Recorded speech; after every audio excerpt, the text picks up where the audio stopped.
Compuestos perfluorados. Y lo más llamativo de todo, uno va al Corte Inglés y se encuentra que entre las sartenes hay unas que anuncian ya sin PFOA. Están separadas en una mesita aparte, valen 30 euros más y solamente algunos elegidos que han tenido ocasión de oír esta conferencia van y pican y compran aquella sustancia o aquella sartén que ya no tiene perfluorados, esperando probablemente a que en un futuro no demasiado lejano la autoridad sanitaria europea regule y diga: no podemos seguir expuestos a esta sustancia química de la cual conocemos tan poco.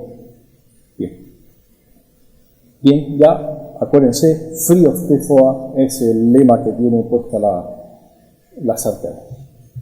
No le hemos dedicado nosotros mucho tiempo a este compuesto que es el bisfenol A, y por favor apréndanselo, porque dada el nivel de producción que hay en Europa es algo que merece la pena.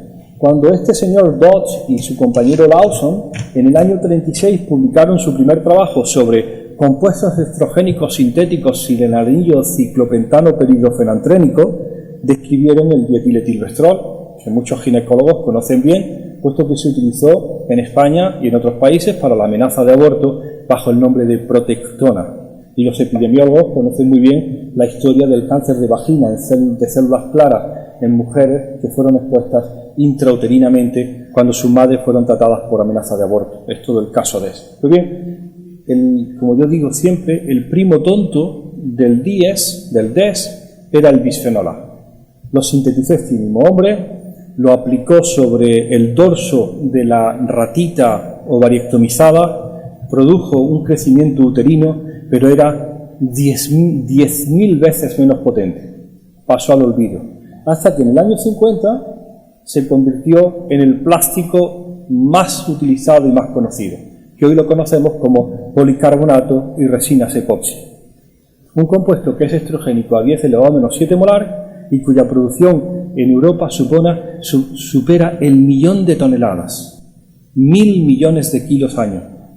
Pues ese dietiletilvestrol está en el recubrimiento interior de las latas de conserva, en los selladores dentales y en situaciones tan dramáticas como los propios biberones.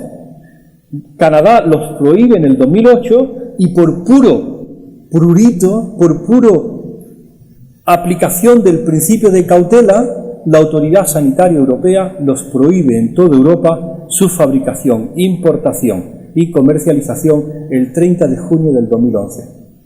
¿Cuántos de ustedes saben que ya no hay biberones de policarbonato? Cuando nosotros hemos alimentado a nuestros niños durante años con biberones de policarbonato, que cada vez, como decían los canadienses, que se calentaban o se metían en el microondas, liberaban un 0,1% de su peso en el monómero constituyente que es estrogénico a 10 elevado a menos 7 molar. Y a pesar de que no haya ninguna evidencia, porque ningún niño ha caído muerto después de tomarse un biberón de policarbonato, dicen, no es posible seguir manteniendo esta exposición inadvertida, sobre todo en los 3 primeros años de vida. Pues bien, los biberones de policarbonato están oficialmente prohibidos desde el día 30 de junio del 2011 y se marcan como BPA free. Y ahora, novedades del BPA. Esta es la gran preocupación de los franceses.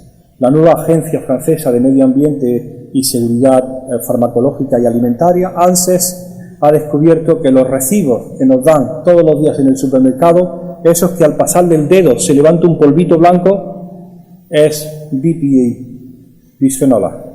E inmediatamente han hecho esta alarma. A ver si la tengo aquí. Esto es de marzo del 2013.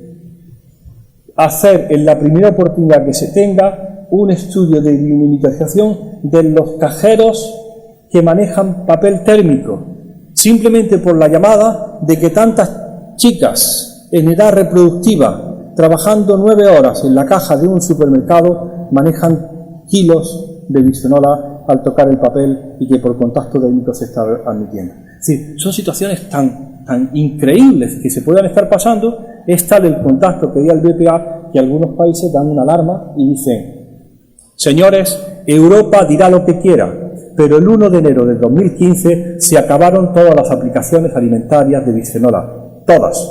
Y dice Europa: eso es imposible, un país no puede decidir de forma unilateral. Y ellos dicen: 1 de enero del 2015 se acabó el bisfenol A en contacto con los alimentos.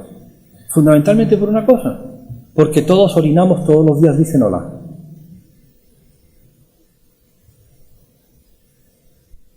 Fíjense, tenemos un estudio que se llama la Red Infancia y Medio Ambiente, establecida hace 12 años, donde reclutamos 3.500 pares hijos, madres, hijos en Granada, Valencia, Ribera de Ebro, Sabadell, Menorca, Guipúzcoa y Asturias. Medimos en esos pares diferentes fenoles con ayuda de Antonia Calafat, una compañera nuestra que trabaja en el CDC en Atlanta. Estos son los niveles de bisfenol A, 2,2 nanogramos mililitros. En el 91%, solamente el 9% son negativos, de las mujeres preñadas, embarazadas en el tercer trimestre, y en el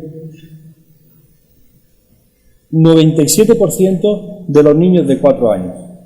Durante años hemos estado tratando de demostrarle a la Administración de que la exposición estaba ocurriendo, porque medíamos en los alimentos y medíamos en los envases estos monómeros químicos y los encontrábamos.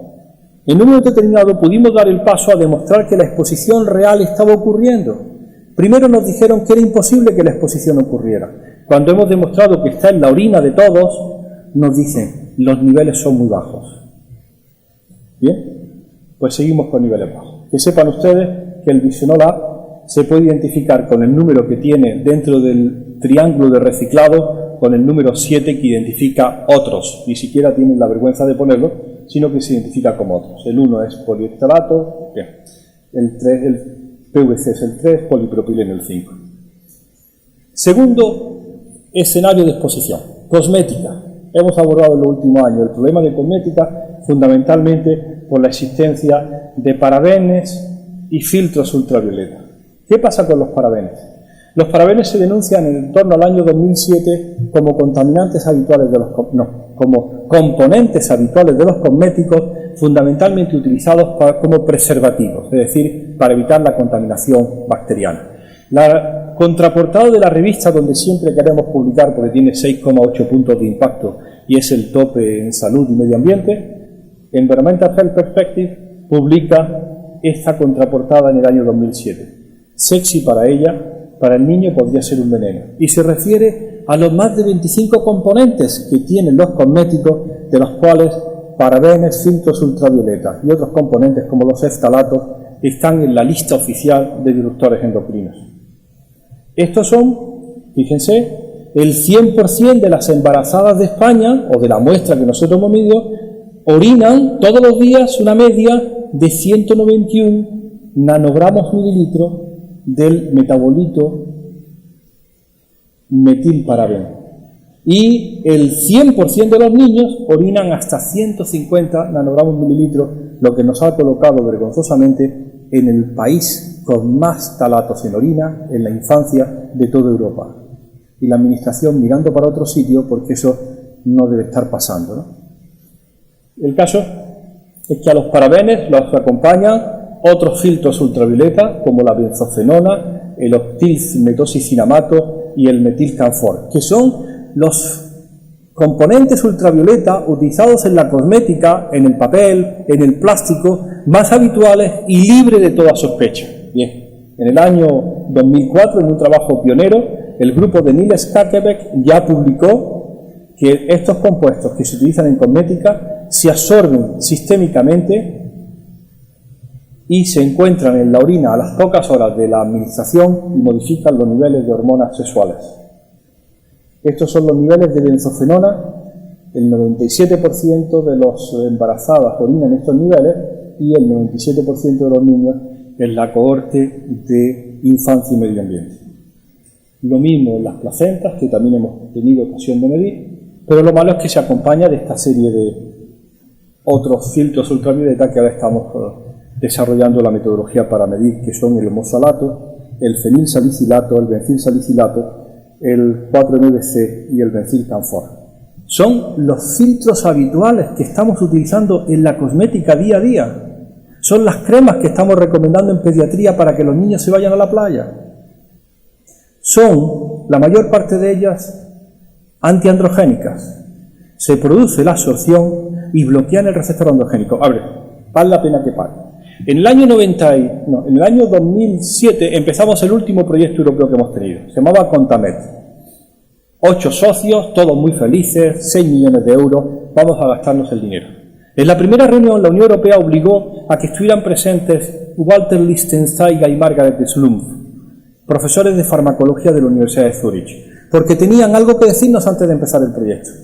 Venían con toda la casuística y toda la demostración del efecto antiandrogénico de los filtros ultravioletas utilizados en cosmética.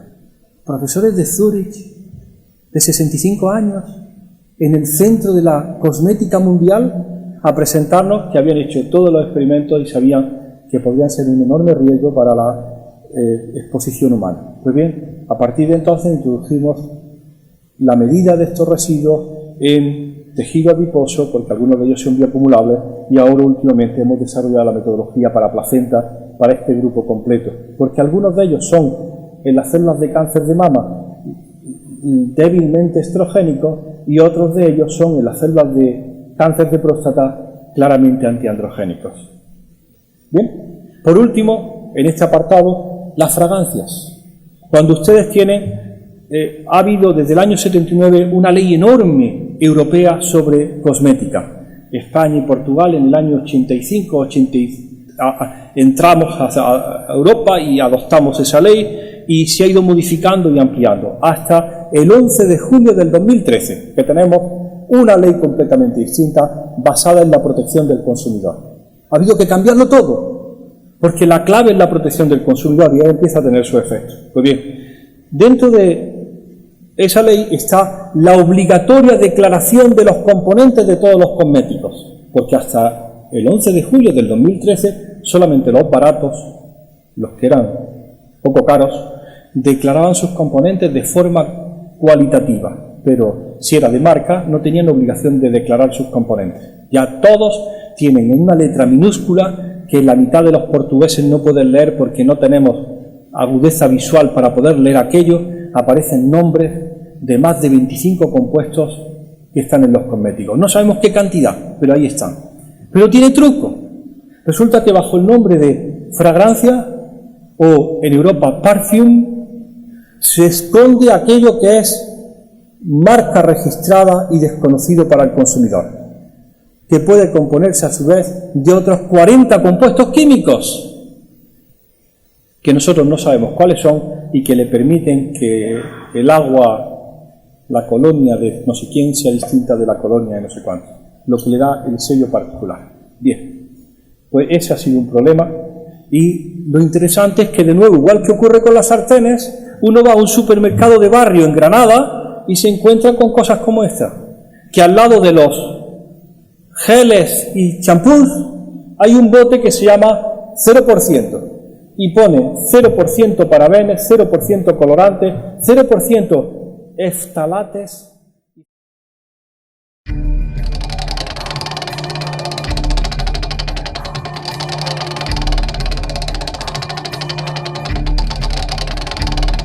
Tengo tanto que contar, por dónde empezar. El mundo es un lugar en el que se siente pesar. A pesar del aviso que ya dimos, no quieres escuchar. Y el mundo a punto de estallar está. Me tacharán de antisemita por luchar contra el sionista.